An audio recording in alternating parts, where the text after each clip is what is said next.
I wanted to talk about direct and bending stresses, and what we have here is a column with a load W acting on the centroidal axis of the column, and because of the weight W, there is a uniform stress that is developed at the foot of the column.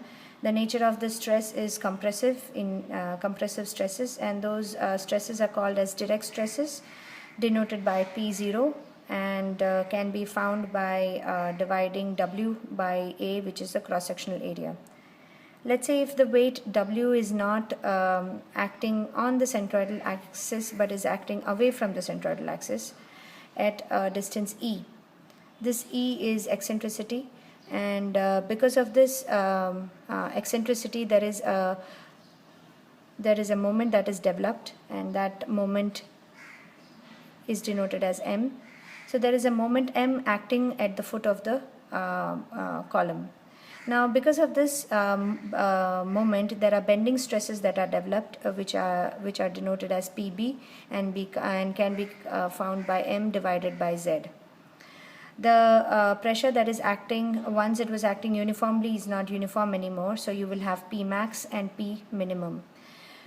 P minimum, because of this bending or the moment, there are tensile forces acting on this face of the column, and there will be compressive forces that will be acting at this face of the column. That's why there is P max and P minimum.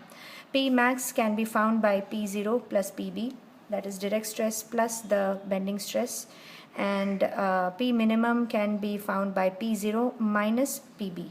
So that is how you find P minimum and P max. Now what will happen is that if P minimum keeps on decreasing, because this face has tensile forces acting on this face of the column, so P minimum is 0, which is a condition where P minimum can be equated to 0. So P0 is equal to PB. P0 is nothing but W by A, and PB is W into E divided by Z. W into E is the moment here, W into E. So this means that E is equal to Z by A. Z is section modulus, and Z is nothing but I by Y into A. So basically this means that so this is how you find the eccentricity. This means that if